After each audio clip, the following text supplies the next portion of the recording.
welcome to the Logosphere. This is Chris Stites, here as always with J.D. Roof. Hello, good evening. And this evening we're going to talk about one of our dearest subjects. Yes. We're going to talk about drugs. Just drugs, right? Yeah. Street drugs, probably, mostly. Street And drugs, abusing drugs. legal drugs to some extent, some drugs that are newly legal, the legalization of drugs, but mostly we're just going to talk about drugs. And, you know, I think it's one of the subjects in life that we're most bonded over. Right. And I think maybe we should put a disclaimer. We both have catastrophically, destroyed our lives in the pursuit of different substances. Speak for yourself. Yeah, but you too. And we both do not ingest drugs on the level that we're talking. I mean, maybe a little caffeine, a little nicotine here and there.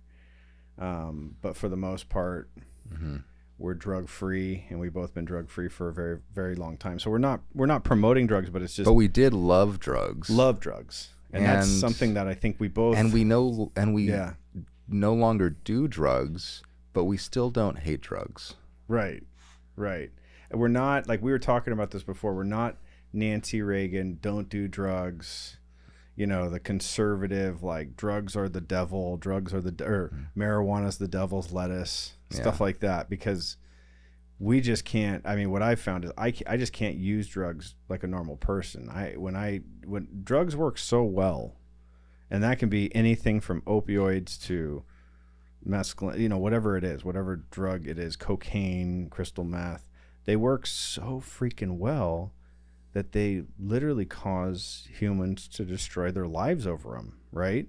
And I think we kind of wanted to go into different categories of drugs. What's all this buzz about drugs? What's so great about them? I mean, what do they do? They make you feel different. Yeah. They make you feel funny. Yeah. Like, so let's start here. What was the first drug you ever experimented with? It was alcohol. Right. Drank alcohol and smoked marijuana on the same night for the first time, both. And that's called what? Crossfading. There's a couple different terms out there. I mean, those are old, like 90 terms, right? I mean, I know some of the like speedball, hippie flip, specific drug combination names. What I can tell you is that the first night I used drugs, it was alcohol and it was marijuana, and I didn't feel the effect of either. Oh, okay. Did you get sick? I didn't get sick. It was just by happenstance that the alcohol that was provided to us as kids at this time by an older friend of a friend happened to be Bacardi 151. Oof. Yeah. That's a rough start, my friend. It's a rough start. Rough start. Yeah. That's like wild turkey or some shit. Yeah. Yeah. Wow. And it's, stronger, wild turkey I think is 101 proof. This is 151 proof. Oh, yeah, so that's like 75.5%. But it was so strong, and I was so unaccustomed to alcohol that I essentially couldn't drink it enough to get drunk. Right, because it's just too much. It burns too much. Yes, but the first time I smoked weed, I also didn't have an effect from it, and that's actually not totally uncommon. I don't know what it is about that, but you hear about people who don't really get high the first time they smoke weed. Now, the second time I smoked weed, I got really high. Did you get paranoid? No, It was just a magical experience. Marijuana was magical for me for about, 3 straight years of just. I mean, it was just a gift from the gods. Right. See, it's funny because going back to my origin of that, it was alcohol first. And it was being around adult parties and just like sipping some on the side, trying to be cool. I was just basically trying to mimic adults, right? Seeing what I saw. And I drank. And I think the first time I got really, really drunk, I was in Kennedy Meadows at the cabin up in Northern California.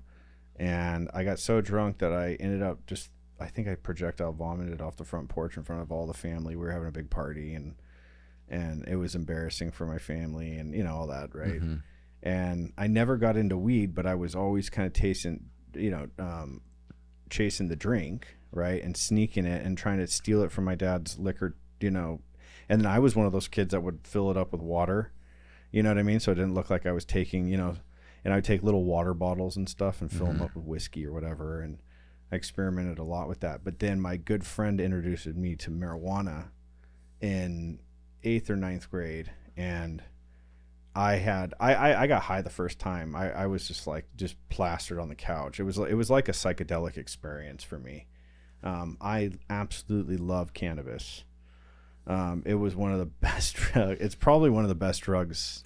Now, for me, I had an experience that isn't altogether unique that I've heard a lot of people share. Mm-hmm. Sounds like maybe it wasn't yours, but like I said, weed didn't work for me the first time. I think it was a fluke. Then it worked really well for about 3 years straight, I'm guessing. Mm-hmm. But then it stopped working for me. And when I say it stopped working for me, it's not that I stopped producing an effect. It's that it started predictably producing a negative dysphoric effect. Interesting. Yeah, like a depressive kind of thing. Actually, more of a stimulant, So, I mean, if we want to jump in. I mean, going into a depression, you're kind of negative and more anxious. Anxious. Oh, wow. So the paranoia that people associate with marijuana made me think too much, made me uneasy, anxious. Right. So it was just never fun anymore at some point. And then for me, once that happened, it sort of never went back. Right. We obviously we both have similar stories. We started with alcohol and booze, which are kind of like the softballs, right? In the drug world. They're the gateway drugs. Right. But what do you think about the gateway deal? Yeah. What is it? Does the gateway philosophy, is that for, because it makes sense for somebody that is a drug addict or an alcoholic, somebody that just wants to get more and more and more and chases it because they like the effect produced by. But for a normal person, is it a gateway? You're going to start drinking. For a normal person, it's not. Yeah. Right? So it's really the predisposition. For an abnormal person, it's a gateway because it's just the conventional starting point. Yeah. But it doesn't mean that for everyone it's generally going to lead to more things. It's only for people who are predisposed or become predisposed to that type of behavior that it's going to lead to more things. Yeah, because I know guys that I grew up with that did a lot of the same type of hardcore. When I crossed that invisible line and started doing cocaine and crystal meth and all the synthetic drugs that were real popular in the late 90s.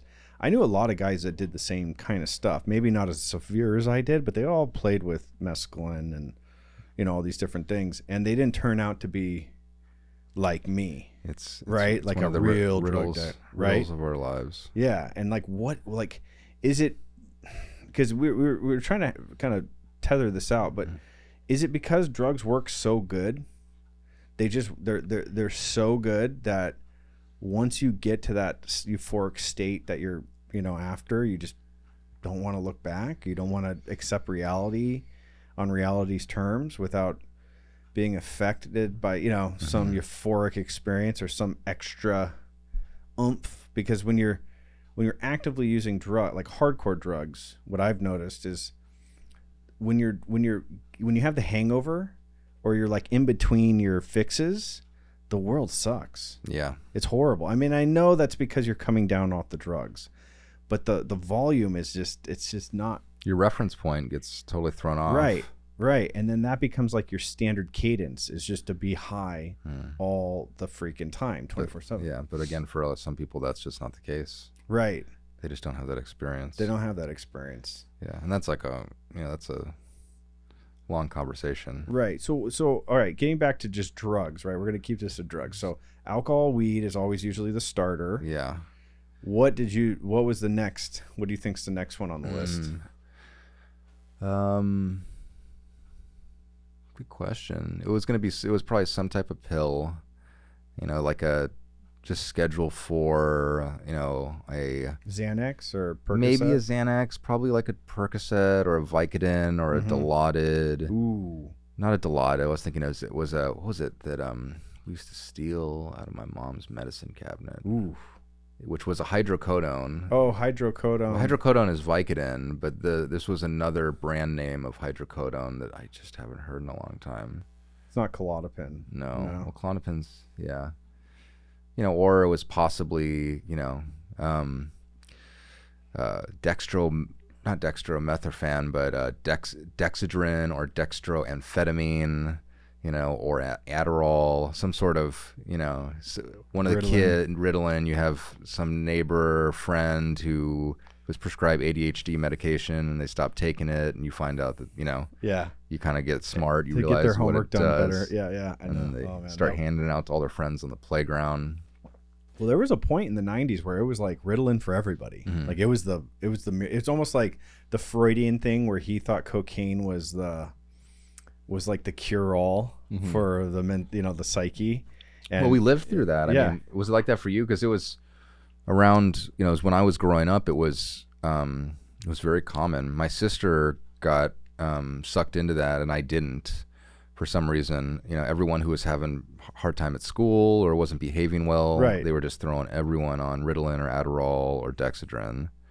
And everybody was diagnosed with ADHD. Yeah. That I'm a little bit older than you, but that was just that wave was just starting. Yeah. And then it got really big. Remember the Tom Cruise interview where he goes off on this like news anchor? It's real famous. It's on YouTube, but it's all about ADHD and like giving kids Ritalin. And this news anchor is just talking about it.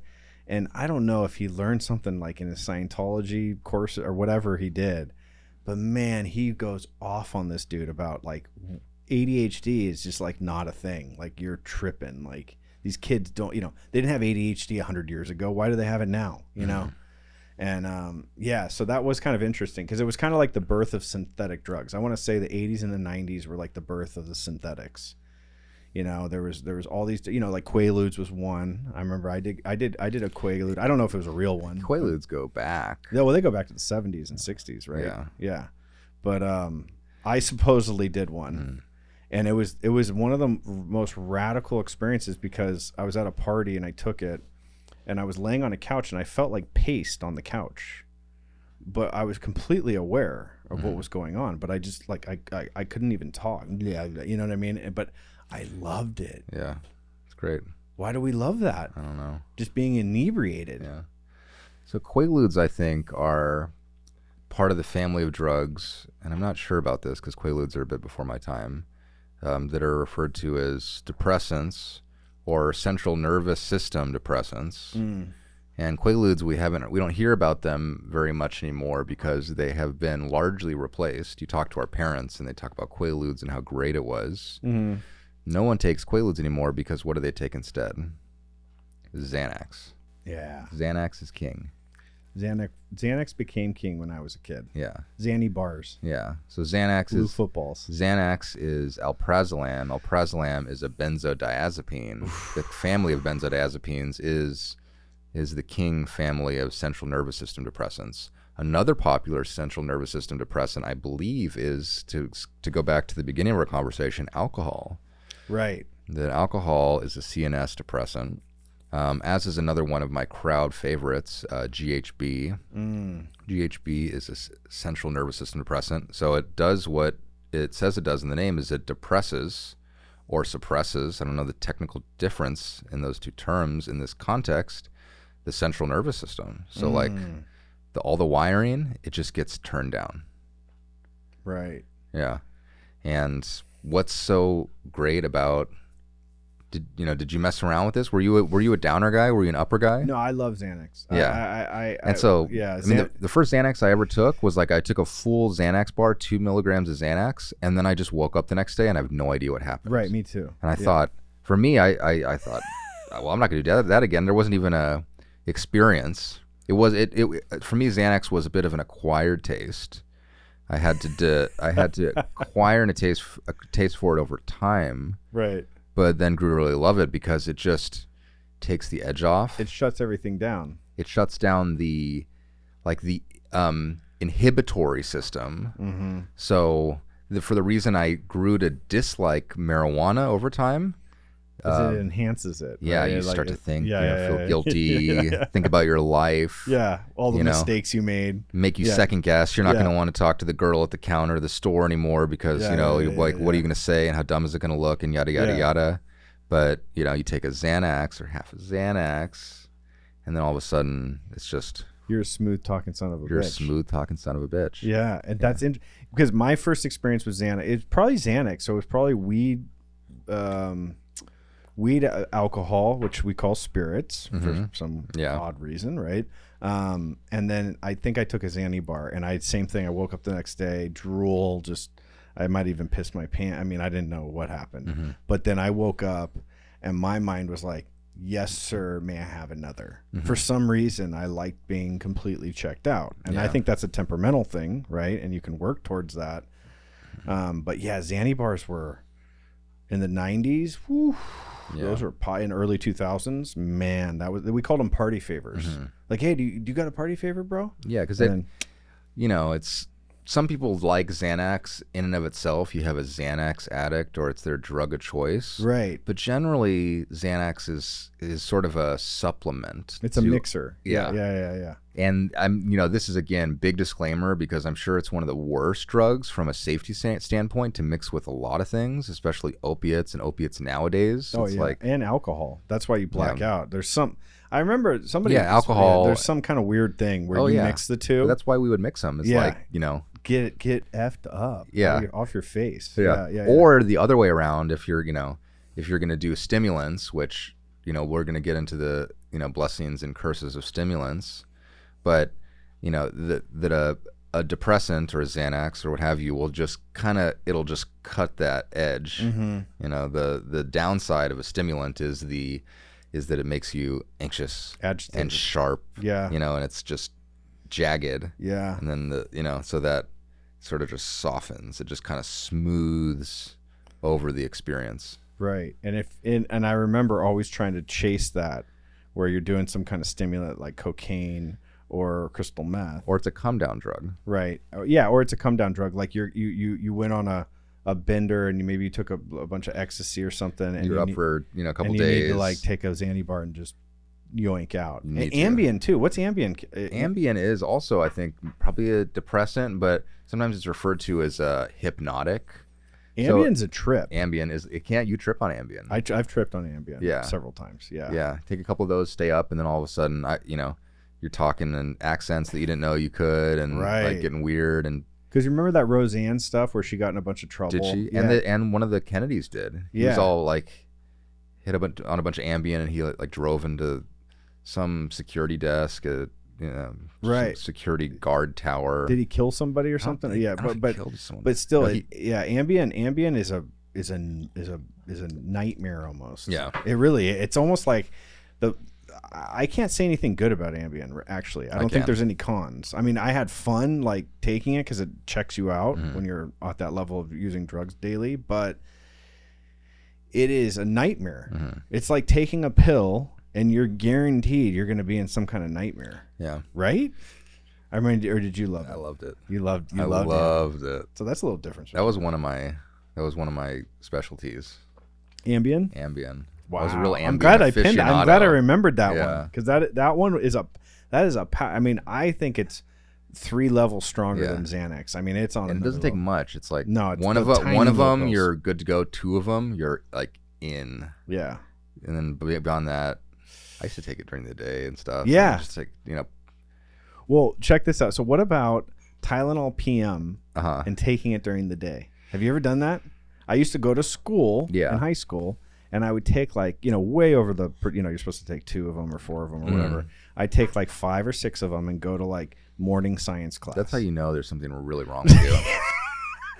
But Tylenol PM. Yeah. Well, I did a little bit, but Tylenol PM, it contains a antihistamine. That's what's the PM part. Any PM medication contains diphenhydramine or some drug like it. Right. Which is also the active ingredient in Dramamine. And Benadryl. Yeah. Right. And Robitussin DM, that special kind. A lot of those will often have antihistamine in it. Right. So those will soothe your stomach. they will make you tired, and they will reduce allergies.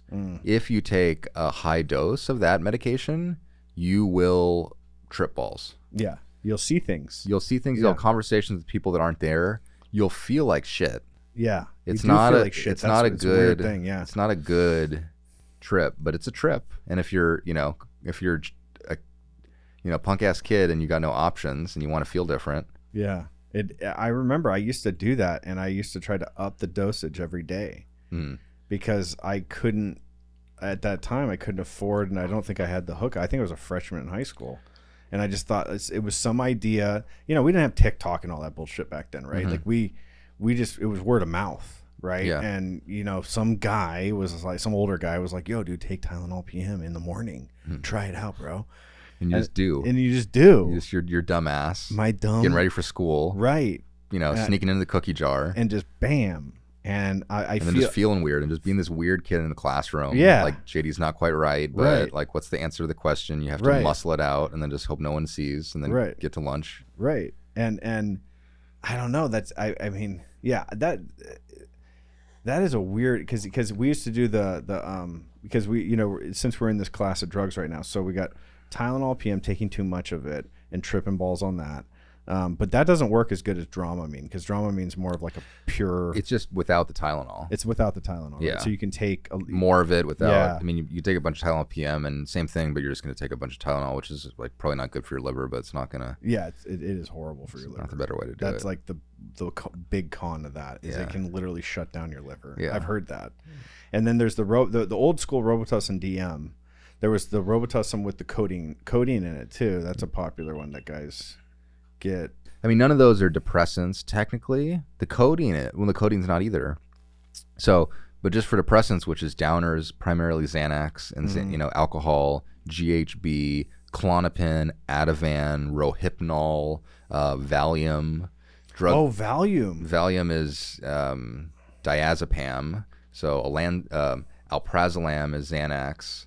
Clonazepam is Klonopin. So lorazepam is Ativan. All the PAM and PAN drugs are all benzodiazepines, which is like the major category of CNS depressants, aside from alcohol, which is the major one technically. Right. But they're great. They take the edge off. They lower inhibitions. You can go talk to that girl. You can feel comfortable in your own skin.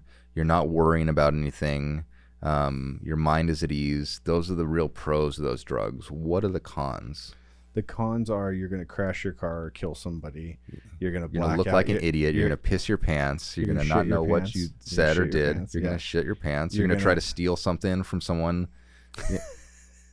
Get caught. And we just laugh at this shit, but it's serious. You're going to socially commit social suicide, and you're going to jack your liver up too. Like I remember taking some of this stuff when I was a kid, and my liver hurting, like my side hurting where your liver is. Well, it's probably because you were taking Tylenol PM. Right. But that's what I'm saying, right? Like the liver can't process all this bullshit, and because it's like the filter. So it kills that. I mean, it really. And it's horribly addicting. Horribly. Worse than opiates, arguably. You think? Yeah, I could see Xanax being more addictive than opioids. It's just way harder to get off of. Alcohol can be so, people throw around these factoids around, like getting off of benzodiazepines could kill you. Right. You can have serious seizures that can be life-threatening. Getting off opiates, you can't really die, generally. You may want to die. It's going to make you miserable, but it's not nearly as dangerous as getting off of alcohol or Xanax if you have a really strong habit to it. And it's really easy to get a strong habit to it, and it can cause all kinds of other problems. Like, our boy JP, got all messed up, taking Klonopin, daily. Right? He got way in over his head. He had this meteoric rise to fame. He had half the world like calling him a transphobic pig. All of a sudden he was the most famous person in Canada. Lost half his mind. Took a couple Klonopins to take the edge off, And then, a year or two later, all of a sudden he's in way too deep. He's in some and rehab it takes probably. him, he's in Russia trying to get off this stuff and all kinds of alternative therapies. And, he's having all kinds of issues, and he had to like push his way through that. But, if you were to ask him, he'd probably say that it almost killed him. Right. Very seriously, almost killed him. So, I guess that's a downside. Yeah, I think the one downside that is not, everybody looks at like the hardcore drugs, like the heroines and the crystal meths and all that stuff. Like they're, I mean, yes, they can kill you. I'm not saying that they can't, but an actual detox from alcohol or like a heavy Xanax user can actually kill you. Yeah. Like, you can actually die. That's how bad. That's how, like, there's some. Your internal. Don't you get dehydrated? Is what happens to you. So you can get seizures, but then your organs, when they're coming off of it, they're so conditioned to having it, right? That there's something that happens, like things can shut down. I don't know. There's some science behind that, but you can actually die from an alcohol withdrawal. Yeah. That's insane to think. And wet brain, that's another thing with alcohol. A fun fact though is that it's almost impossible to die from a Xanax overdose. A lot of people don't know. Oh, interesting. Yeah. Huh. That in conjunction with other drugs, Xanax can be very, very dangerous. Right. If I were to take a giant, handful of Xanax right now, if I were to fill this coffee cup up with Xanax and I would just take it all down, I wouldn't remember the next week. It would be a disaster. Right. But it probably wouldn't actually kill me, I don't think. You have to fact check me that what they call is the LD50. You know what LD50 is? Mm-mm. LD50 stands for the lethal dose of a certain drug in 50% of the population. So every drug has a LD50. The LD50 for water, fun fact, is surprisingly low. Right. I don't know if it's like 7 liters of water or something, if you were to drink in a short period of time, could actually kill you. It sort of drowns you from the inside out. Interesting. Yeah. If you were to bang energy drinks, some people know they're highly caffeinated. For someone who's not conditioned to caffeine, if you had one bang energy drink, it would wreck you. It's 300 milligrams of caffeine, which is a standard like pre-workout dose, but you'd be jittery, you'd be anxious, have a headache, you'd be nauseous. It would be a disaster. That being said, if you tried to overdose on Bang energy drinks, the water in Bang energy drinks would kill you way before the caffeine ever would. Interesting. That's interesting. Wow. Yeah. But the LD50, I think, for benzos is like astronomically high. Whereas alcohol as a CNS depressant, but it's much more lethal. And I don't know the exact explanation for that. It's alcohol poisoning. Alcohol is toxic. Right. It overworks your liver, and I would understand. I would probably go out on a limb to say that the LD50 on cannabis is probably astronomical, because it's so rare. I mean, I don't think they even have a case of somebody overdosing even on edibles and stuff where you can ingest way too much, THC or Delta 9, because that's a whole family in itself. Coming from the cannabis world, I don't even know. It would be so hard to even ingest that much. Right? Yeah. I mean, you get sick. Yeah, you get sick. You get sick if you swallowed too much, but it's not going to kill you. Yeah. So there's central nervous system depressants, and then there's central nervous system stimulants. Stimulants are a whole nother class of drugs, right? Which include, most famously, amphetamines and cocaine. Those are the big ones. Yeah. Then there's other prescription stimulants like Vyvanse and Ritalin and Concerta and some of these other drugs, which are methylphenidate. I don't know what the different drug names are for them, but methamphetamine, Adderall, which is amphetamine, dextroamphetamine. Any kind of diet, the old school diet pills too. Old school diet pills. So what's so great about amphetamines or stimulants? I remember enjoying the focus of it, and things come to you, like you just want to go do shit. I remember the first time I smoked crystal meth with a buddy of mine. We just like started like running around the street, just like, I just want to take over the world. It's so great to have energy. It's crazy to be alert, and it works perfectly. It's too much to be able to just talk, to be able to say stuff. Oh my god, do stuff. Yeah, not feel tired. Yeah, and if you're a true drug addict, when you take amphetamines, you can drink. What I found is that like alcohol and alcohol and cocaine go together like salt and vinegar. I mean, or like salt and meat. You know, it's like they complement each other in a way that they do pair very nicely. Oh my God! I mean, that was probably famous pairing. It is one of it's the heaviest hitter famous pairing I think there is, especially if you have pure cocaine. Like there's pure is not going to happen in America, but pure-ish and good alcohol, bro. I mean. That was... And a lot of people like cocaine with alcohol because it allows you to drink more. Right. It sort of curbs some of the negative side effects of alcohol. Right. And other central nervous system depressants. Right. And so that mix, even though helps you walk longer, talk better. Right. Black out less easily. Right. Keeps you alert, but also you feel euphoric at the same time. It's kind of this weird, perfect mix. And that was probably the one thing that when I introduced that into my life, I think it was like a homecoming dance or something, and I tried cocaine for the first time. It was, I mean, and I'm not, again, I don't think drugs are the enemy, right? It was a magical experience. The first time I was drunk and I got my first line of cocaine, it was just like, I'm here. Yeah. I've arrived. This is the way I should be operating 24/7. Yeah, why wouldn't you just be like that all the time? It's like you've unlocked a superpower. Right. You've ingested some magic potion straight from Dumbledore's asshole. Right. And you can do what, all the things that you could never do before. All the limitations you had around who you were and how you felt about things and how inspired you were. And so with that, but is it just a feeling thing when you do that mix? And really, you're just sitting around a campfire in the backyard of some dirty pool, talking about how good it is, but you're not doing anything good at all. Yeah, that's what it is. Yeah, so we can go straight into the cons. I mean, that's of the it. big pro and con of all drugs. We get into the specifics, but all drugs are great because they make you feel great. Right. It's a feeling thing. What's not great about them is that feelings aren't facts. And the feelings that they're basically tricking you into thinking. It's giving you feelings that we've naturally adapted. Our brains have naturally adapted the ability to produce chemicals that we experience dopamine and as these feelings, and they have to do with reward centers, and they're adaptive. So it's like the reason I feel this is because I did something which is adaptive for my survival and my success. Right.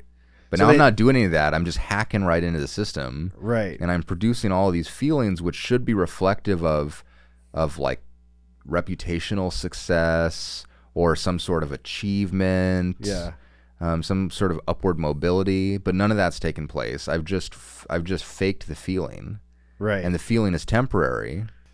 But so it's hacking the system, right? Because if you work hard and you accomplish things, right, you're gonna get these rewards. If you eat the right food, if you go for a hunt or fishing and you catch the fish and you cook it, there's all these different rewards. If you have a hard conversation and you forgive someone, and there's some sort of resolution, right? Or the kiss of a loved one, or something that's earned, or whatever it is, right? Those feelings floor us, and we love it. You feel great, right? But drugs like that, those are actually tethered to the real world, right? Where we're just sitting in a dirty garage. And so that kind of brings me now. So, what are the cons to stimulants? Stimulants like meth, meth is the final boss of stimulants. It is. It's the king. It's the king, and it's the tyrant, and it turns people into basically possessed, like demons. And there's no return. Right. Even when they get sober. It hangs with you. It hangs with you. If you do enough, it hangs with you for good. Yeah. And you can never shake it. It just changes the way you look, changes the way you think. Your skin, everything. Your face, your teeth. Yeah. Your soul, your and heart. A lot of that is neglect, because you're so on this trip of stimulation that you forget to brush your teeth. You forget to wipe your butt. You know what I mean? You forget to take care of your shit, pay your bills, whatever it is, feed your dog, and everything goes to shit, right in front of you in real time. Yeah. And you're just high as a kite thinking you're king of the universe. Yeah. So it's a weird, kind of thing. I did get into meth for a while, but I never I don't know. For some reason, I enjoyed cocaine better. It was just a weird thing. Cocaine It's is a little bit more mellow, I think.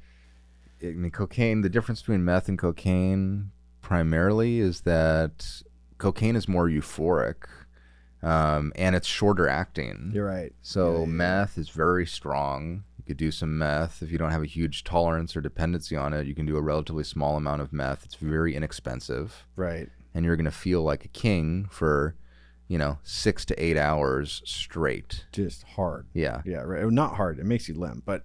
Well, I mean, it depends. Yeah. To each their own. But to what extent? And for most people, it stimulates you so much that you can't even.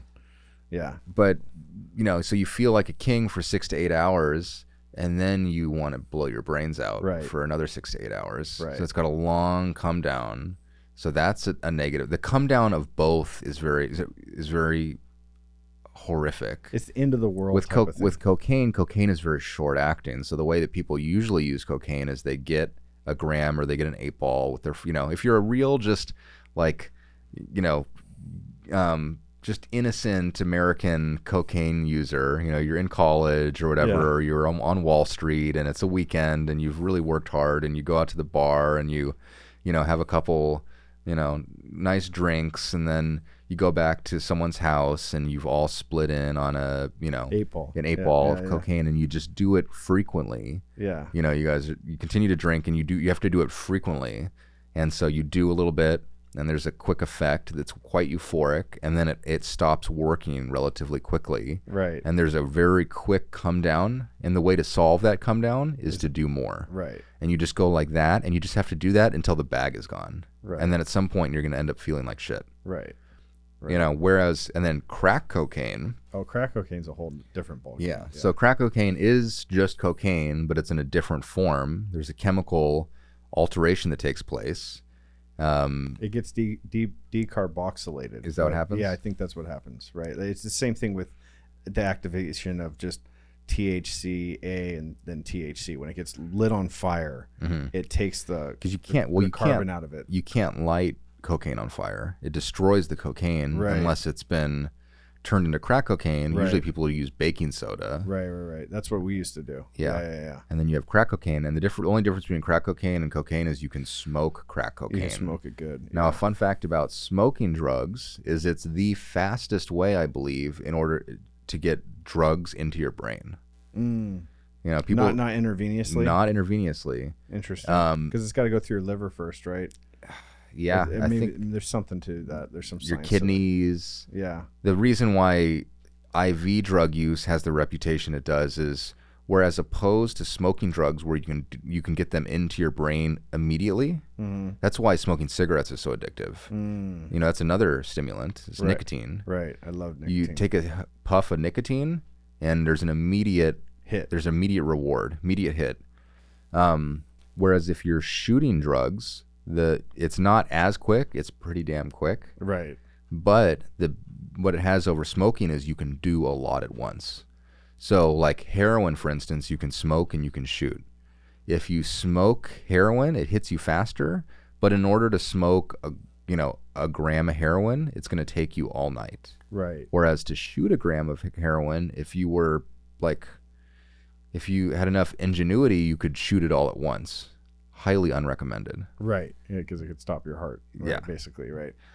Yeah, that's interesting because we haven't even gotten into opioids. No, we haven't. So opioids is the big gorilla right now. Yeah, because of fentanyl. So opioids are into the class of narcotic analgesics, I think is the technical class. You think of them as downers, but they're depressants, and opioids are a bit different. Whereas a Xanax as a depressant, an opioid has downer-like qualities. It'll help you sleep, it'll help you relax, but it also has sort of a feeling of well-being and euphoria that, like a Xanax, it doesn't produce its euphoria in the same way. Yeah. And a opioid is, and you're not going to like black out on an opioid. If you just keep doing it, you could die. You could go unconscious, but you're not going to continue to function and have no memory of it for hours. Right. Yeah. So why do you think fentanyl has taken such a front seat in the game? Well, dude, opiates have the relationship between humans and opiates is really old. Right. And if you think about it in this... It's ancient China, basically, that's right? interesting in this country, China. Well, there was like there's the opium wars. Right.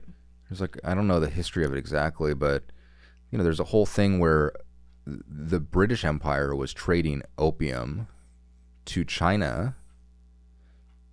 Man, I don't know.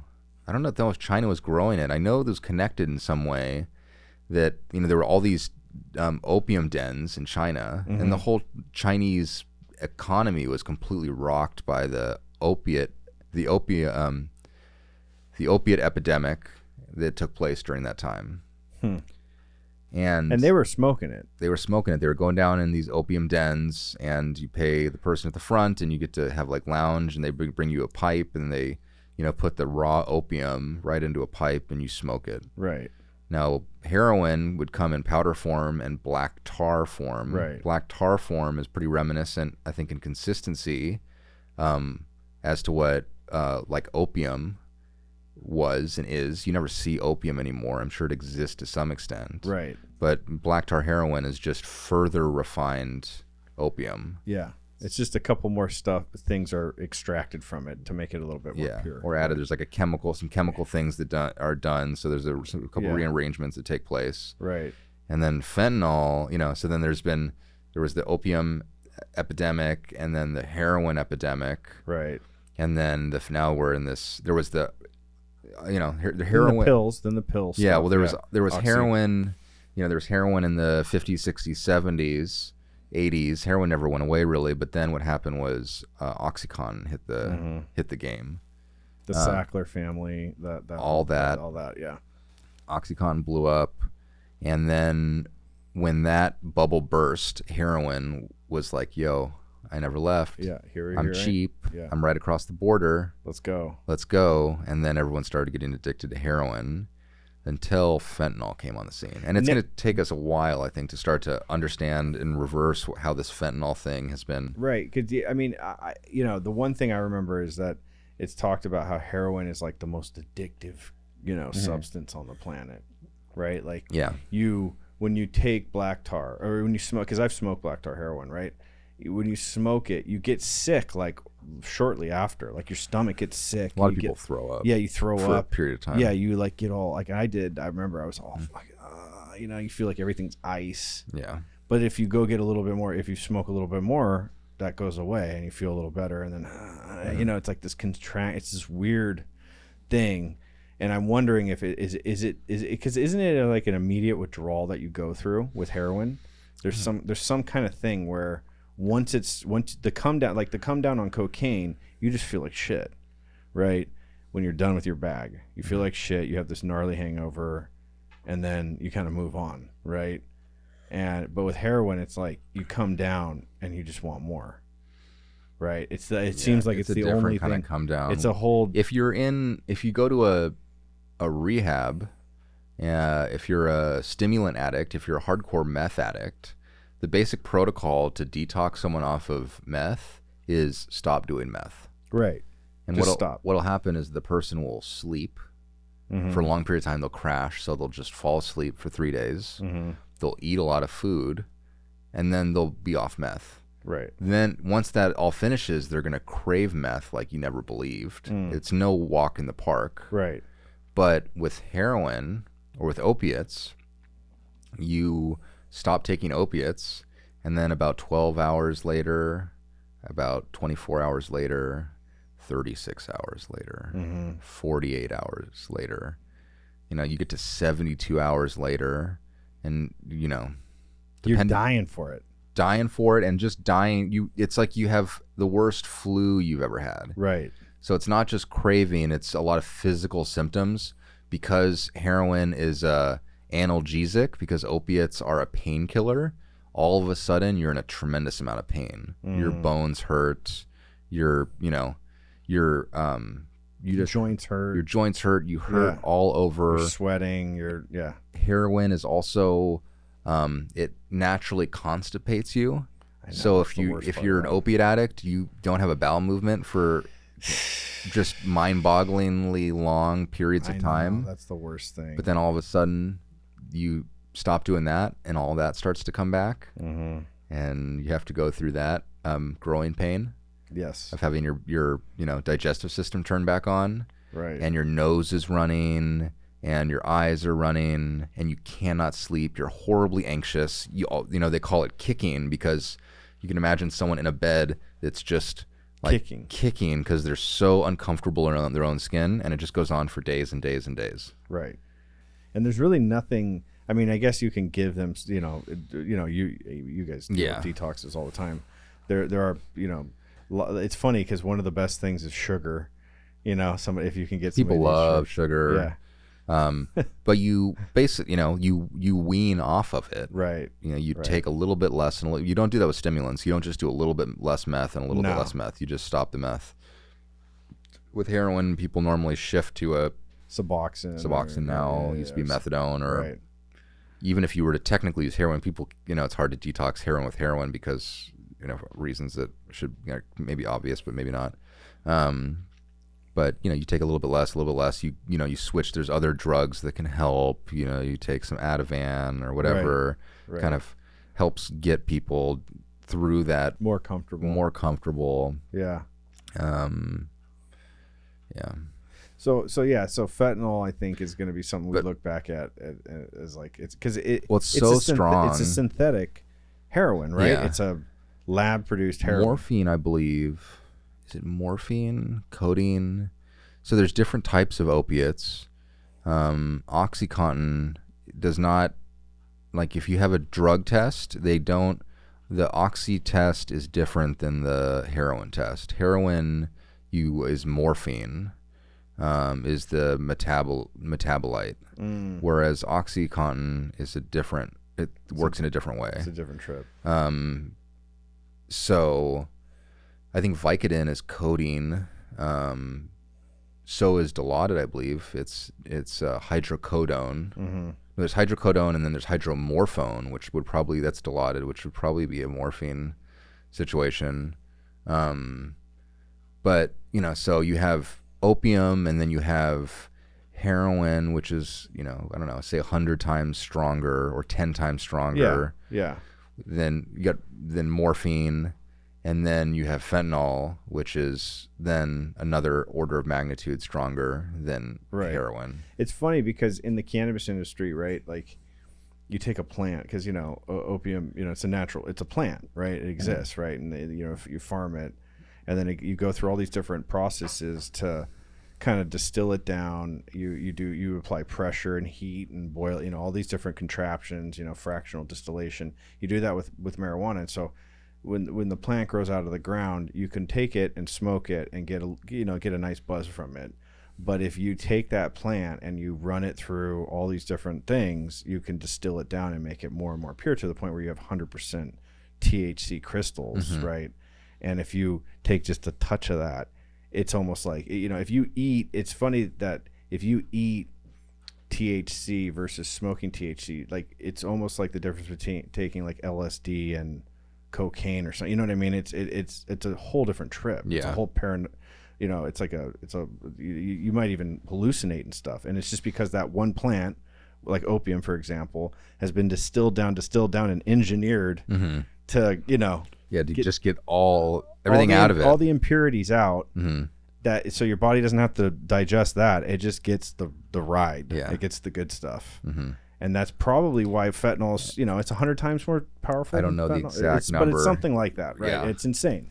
And so it's super strong, and that's why it's just interesting to think about why it's become so prevalent recently. Fentanyl has been around for a long time. Yeah, it's been in hospitals. Yeah. Very common if you ever had your wisdom teeth taken out, chances are is that you were given fentanyl in the oral surgeon's office. Yeah, fentanyl patches. There's fentanyl patches for people with chronic pain. When we were kind of kids and we were messing around, it wasn't uncommon to know like the buddy whose grandmother had fentanyl patches, and and so. But then now for fentanyl to be on the street, there's got to be some going on, like socioeconomically, it's cheap, right? It's cheap, but like where's it coming from? who suddenly just, hacked this and realized that you could just go for it. And where are they manufacturing this stuff? Well, Mexico. Yeah. I mean, there's a lot of. I mean, I don't think it's actually that complicated. Or in Asia. I think it's cheap. I think it's pretty cheap to make it. But so there's got to be some labs where there's processing gangs of just straight synthetic fentanyl, right? And then shipping it over, and then pressing it into fake press pills, and selling it on the street. And now people are dropping like flies. And the thing is, it's after my time, but some people that have done both, it's the kids now are all doing fentanyl because that's what's around. But heroin is now, people are starting to miss heroin because it is a different high. It is, huh? That's what they say. The fentanyl it's just, you just kind of nod out. Yeah. It doesn't have any sort of, there's not the euphoria, it's more of just kind of a cold drug experience, Kind of like a Xanax. It's just addictive, and then here you go. Yeah. Sort of hit. Yeah. Because I mean, the amount of people that me and you have known and seen die from just fentanyl, it trumps the amount of people I've seen die from alcohol or or I mean, just in the last year we've been around more people that have died from fentanyl than anything I've ever seen. So maybe all other drugs, combined, right? I mean, it is catastrophic. We've spent all this time for the last couple of years worrying about flus like COVID and shit. But really, I mean, fentanyl is it's year over year. It keeps growing, right? I think the last numbers were like a couple 100,000 people dying, overdoses. But the thing is, something like COVID, I mean, you don't really have control over whether you get COVID or not. But if you fentanyl, it's like a moral failing, Yeah. If you do that, it's like it's your fault, really, because you're a bad person. Yeah, you're a bad. Yeah, and that's the way. And you're responsible. Right. But what about the kid that takes fentanyl that thinks he's taking a Xanax? Yeah. And it's 3 grams of fentanyl. It's a very sad story. It's a very sad story. But also it's, They shouldn't be taking Xanax to try to go to sleep, right? I know. That's brutal, but it is true, though, right? It is a moral failure. It really is. And it scares the bejeebies out of me, that one. Because what's next? Like, what do you think is next? Yeah, what's the next stronger? What's the next big dog? It's like nuclear bombs. We had Hiroshima and Nagasaki, and now theoretically there's these bombs that are in warehouses somewhere that are, that are even bigger. Just make those look like firecrackers. Right. And I think they're just going to keep engineering. Right, and that's the molecule. And that's the same thing with if you look at the history of drugs, it seems like they just get more and more pure and more hardcore. And it's like anything else. Just think about how a microchip. Smaller, it's faster, it's this, it's that. Yeah, I mean, that's what we do. It's almost like we just race to get to the purest thing, the purest drug or something, and you can't hate on it. That's why, maybe we'll end it with this, but just that idea of don't do drugs. I want to say that there's a part of me that wants to say that, but then there's also a part of me that says, you know what, if I didn't do drugs, I wouldn't be who I am today. Right. And thank God I survived that pit I was in. But some of these drugs, man, just smoke weed and drink if you that's our message for the kids out there. just smoking. After all we've been through, just smoke weed and drink if you can. But just don't do fentanyl. I don't know, but that sounds so corny too, because that's just like that Nancy Reagan kind of thing. Just don't do drugs, kids. Yeah, just say no, but to fentanyl only. Really, but isn't that a problem? Like when an adult tells a kid, "Don't do this," you just want to do it. Yeah. Right. I was told my entire life, "Yo, put a Jimmy on. Don't do drugs. Yada yada. School assemblies." You know intuitively that the things they're telling you not to do is the best shit out there. Right. It's fucking crazy. Yeah. But the one thing, stuff that's too good for us is bad for us. Deadly. What is that all about? I know. It's such a weird paradox. And I think it goes into the reward system thing, right? It needs to be tethered to reality. Right. We can't trick our reward system too much, because all the calibration in our life, our mind, our reality, how we're experiencing things, everything gets warped. Yeah. And then, and it needs to be reset. And suddenly it's like the whole thing is a little off balance. You're still spinning through life, but there's a little bit of a warble to it. And then you do it again, and then all of a sudden the whole thing is spinning out of control. Right. And it's like eating, right? Like you can't, like cake and ice cream and cookies and all that fun, like the carbs and the high sugar doses and sucralose and all that. Like you eat it and you're like, oh, you feel good. You get that hit, that sugar hit, and it's like, whoa. And you actually even it's almost like a stimulant, right? It's almost like a meth, almost a much lighter version, right? Or caffeine. But you can't eat cake and ice cream for breakfast, lunch, and dinner. Otherwise, you're going to end up getting diabetes and heart problems and, all that stuff. You're going to get obese. And so it's almost like everything in moderation, right? But some people just can't. I know I can't, but I can't do drugs in moderation. I just love them too much. Yeah. So maybe that's a good place to end. That's a great place to end. And we didn't even cover psychedelics. Oh, we didn't. Well, we did do a show of psychedelics before. Yeah, and we didn't cover dissociative anesthetics. Oh yeah, that was your favorite. That was one of my favorites, hippie heroin. But to be Ketamine. continued. To be continued. Maybe we'll do another one. And if anybody's got any comments or wants to throw in something that you want Chris and I to maybe try, lose our sobriety over. Just throw some suggestions in the comment section. Let us know. Or if you want to hear if we've ever done, certain things, because we didn't even do inhalants. We didn't do inhalants. Freon, nitrous oxide. Man, that was all big popular shit. It still is, probably, I would imagine. Yeah. Maybe that's evolved. So, all right, with that, everybody, good night. Good night.